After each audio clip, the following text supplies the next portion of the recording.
지금 보여드리는 영상은 허구의 영화가 아닌 다큐멘터리의 한 장면입니다.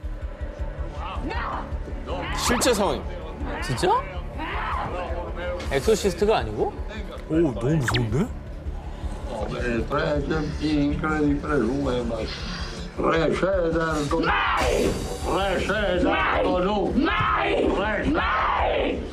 악령에 쓰여 괴로워하는 여성과 그 악령을 퇴치하기 위한 구마의식. 뭐 영화의 한 장면 같지만 이는 실제 상황. 악령을 퇴치 중인 사람은 가브리엘 아모스 신부로 로마 교구가 인정한 공식 엑소시스트입니다. 근데 아까 그 여자분이 내는 소리가 여자가 내는 소리 같지가 않았어요. 일부러 막 한 거 같잖아. 악령이 쓰인 여성 로사. 그녀는 2012년 갑자기 격렬을 일으키더니 늑대처럼 으르렁거리며 바닥을 기어다니기 시작했는데요. 여러 병원을 전전했지만 소용이 없자 마지막으로 찾아간 이가 바로 유명 엑소시스트인 아모스 신부였습니다. 자, 그렇게 시작된 아모스 신부의 퇴마. 2016년 그 생생한 현장을 카메라로 포착, 다큐 영화로 제작됐습니다. 이 남성 두 명이 쉽게 제지를 할 수가 없어요. 워낙 강력했기 때문에. 진짜 거의 온몸을 비틀면서 악령을 퇴마하기 위해 라틴어로 구마 의식서를 외는 아모스 신부. 자, 그리고 로사는 라틴어를 전혀 못하지만 아모스 신부의 기도에 반응. 평소와는 전혀 다른 목소리로 자신이 사탄이라 주장하며 격렬하게 발악하는 로사. 정말 그녀에게 악령, 사탄이 쓰인 걸까요? 로사는 구마 의식을 할 때마다요. 의식을 받으면 제 몸 안의 악마가 고통받고 전 자유로워지는 걸 느껴요.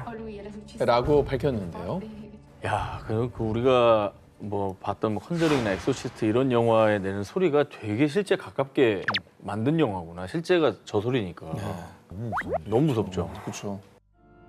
자, 안타깝게도 아모스 신부님이 2016년 사망하게 되면서 로사 몸속의 악령은 온전히 퇴치를 하지 못했다고 합니다. 어휴, 공포 영화에서나 보던 상상이 아닌 현실의 엑소시스트.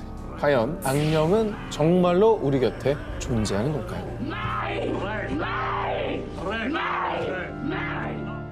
미국 미주리주에 위치한 저택을 찾은 사람들.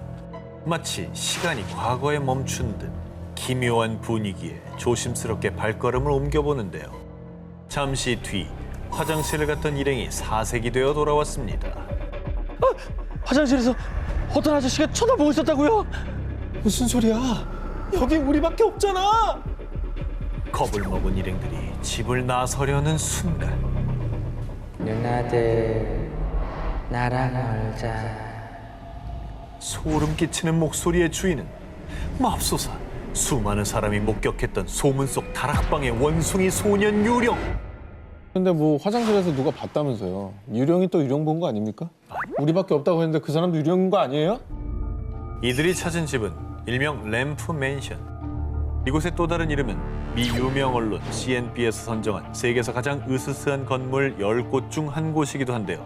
1862년 독일 이민자 출신 윌리엄 램프는 아버지의 양조장을 물려받았는데요. 램프가의 라거 맥주는 당시 미국 맥주 시장을 평정. 1876년 윌리엄은 사업을 확장하고 지하에 양조장 터널을 연결한 대저택 램프 맨션을 지었습니다. 그런데 찬란한 영광은 잠시 맥주 명가였던 램프 가문에 비극이 드리웠습니다. 1901년 가업을 물려받을 아들 프레데릭이 심장병으로 28세에 사망. 아들의 갑작스런 죽음에 크게 상심한 윌리엄은 두문불출하더니 1904년 급기야 자택에서 스스로 목숨을 끊었는데 아이고. 이후 장남 빌 리가 사업을 물려받았지만 온갖 추문과 이혼에 이어 1919년엔 금주령 때문에 번창했던 사업도 쇠퇴하기 시작. 결국 1922년 문을 닫게 됐고요. 아이고. 그해 아버지와 똑같은 방식으로 램프 맨션에서 스스로 목숨을 끊고 말았습니다. 그리고 1949년엔 윌리엄의 셋째 아들 찰스가 내가 죽은 채로 발견되면 나 외에는 누구도 탓하지 마시오 라는 유서를 남긴 채 램프 맨션에서 또다시 자살. 램프 맨션에서만 램프 일가 4명이 세상을 떠났는데요.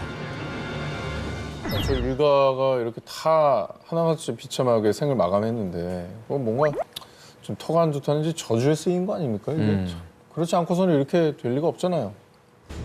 그런데 전해지는 소문에 의하면 윌리엄의 장남 빌리한테 장애를 가진 숨겨진 사생아가 존재. 에? 평생 죽을 때까지 다락방에 가뒀었는데 이 사생아의 별명이 바로 원숭이 소년이라고 합니다. 어.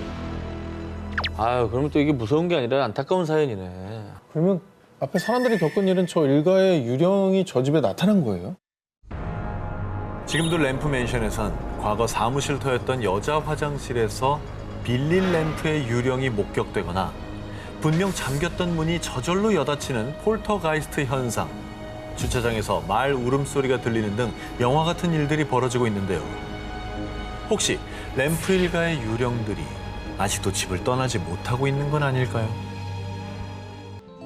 2011년 11월 미국 인디애나주 게리. 새 집으로 이사 온 에먼스 가족은 잔뜩 들떠 있었는데요. 엄마, 이 방은 제가 쓸게요. 엄마, 이번 집은 마당이 있어 너무 좋아요. 그렇게 에먼스는 새 집에서 가족들과 함께할 행복한 미래를 꿈꿨습니다. 그런데 말입니다. 아무도 TV를 켠 적이 없는데 대체 어떻게 된 일이지? 주변에 개 키우는 사람도 없던데 대체 어디서 들리는 소리지? 이뿐이 아닙니다. 갑자기 문이 저절로 닫히는가 하면 소리 없이 열리기도 하고요. 누군가 쉼 없이 노크를 하기도 했는데요. 심지어 탁자 위에 있던 물건이 마치 누가 던지기라도 한 것 마냥 날아가기까지. 오. 폴터가이스트. 일명 폴터가이스트 현상이 일어나는 집. 그 집엔 에먼스의 가족 외에 또 다른 누군가들이 살고 있는 게 분명했습니다. 영화 디 아더스 그 내용이네요. 난 기생충이야. 아, 그건 사람이 하는 거고. 여긴 사람, 저긴 유령. 여긴 유령이고. 전 사람이라 봐요. 정말 유령의 소행일까요? 그 집에 이사 온 뒤부터 에먼스의 가족들은 갑작스레 신장 감염 등 온갖 질병을 앓을 뿐만 아니라요. 악마들이 내 귀에 대고 노래를 속삭였어요. 우리는 크고 검은 괴물도 봤어요. 그것들은 분명히 악마였어요. 내 아이들을 조종했다고요. 이 집은 악마가 들끓는 집이에요. 에먼스의 가족은 이상한 일이 특히 많이 벌어진 곳, 집 지하실을 악마의 기지, 지옥으로 가는 문이라고 불렀습니다. 와, 우리 집이 그렇다면 진짜 끔찍한 거잖아요. 악마? 아, 봤대잖아, 검은 걸. 에먼스 가족의 집에 출동한 경찰도 처음엔 가족들이 거짓말하는 거라고 의심했습니다.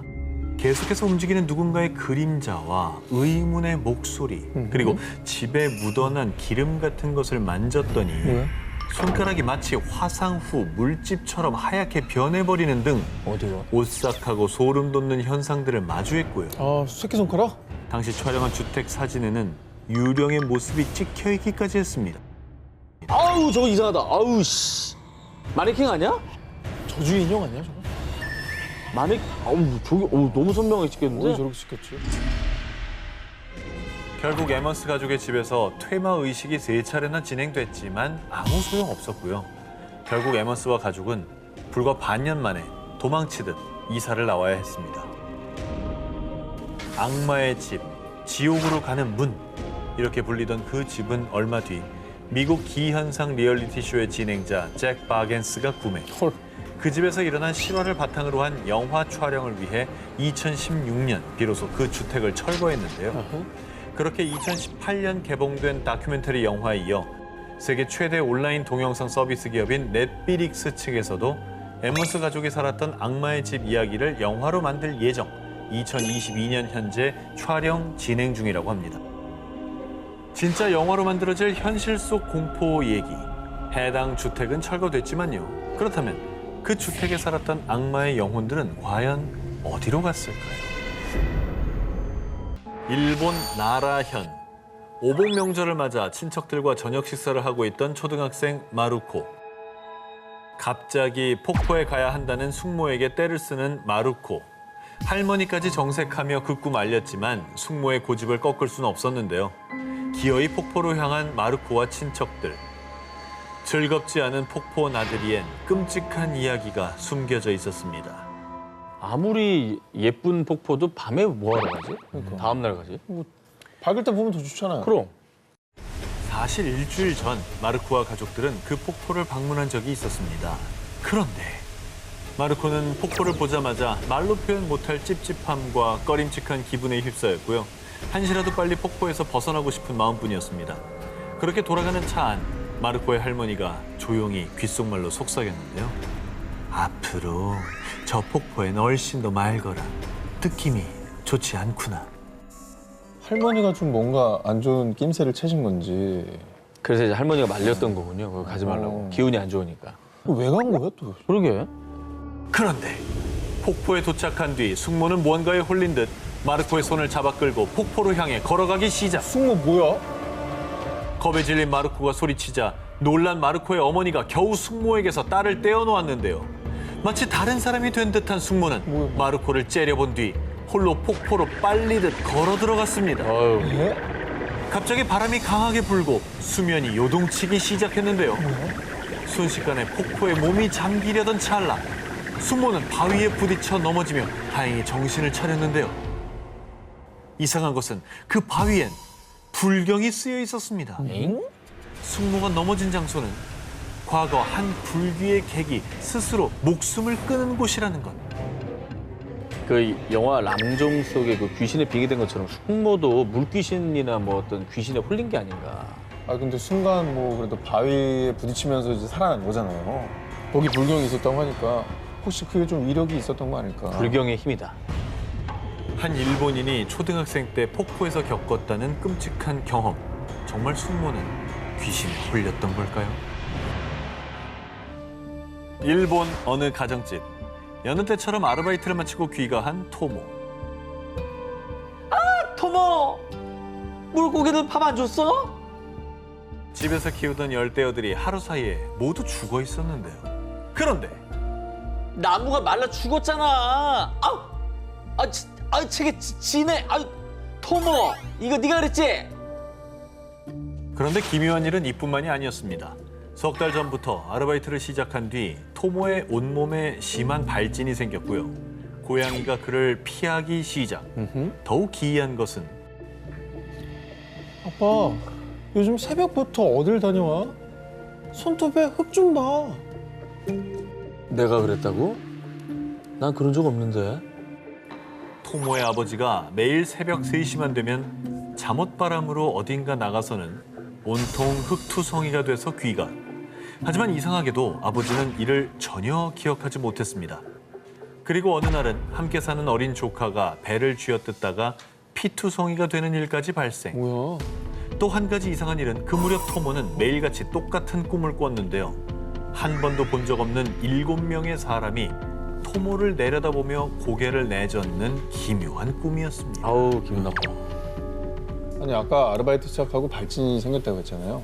그 아르바이트 다니는 데가 뭐 문제가 있는 데인가?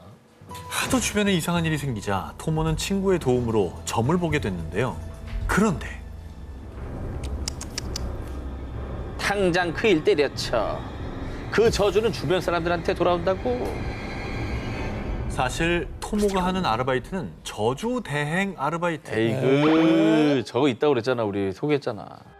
특히 부두교 계열의 저주로 의뢰인에게 저주 대상자의 신체 일부를 받은 뒤 부두 인형에 집어넣고 주문을 외우며 바늘로 찌르는 일이었습니다. 아유. 그런데 무속인에 따르면 저주가 나쁜 기운을 몰고 왔으며 특히 부두 계열 저주는 본인보다 주변인들에게 악영향을 준 거라고 말했는데요. 그리고 꿈속에서 본 7명은 토모의 조상신이었다고 합니다. 그래 고개 가로저었다 그러잖아요. 그런 일을 왜 하냐. 그거 아니다. 좀 안타까워서 그죠? 이후 아르바이트를 그만두자 토모 주변에 일어났던 기묘한 일들은 모두 사라졌는데요. 그런데 토모 가족이 오복명절에 성묘를 갔더니 무덤 속에 묻혀있던 조상의 관이 흉측하게 파헤쳐 있었다고 합니다.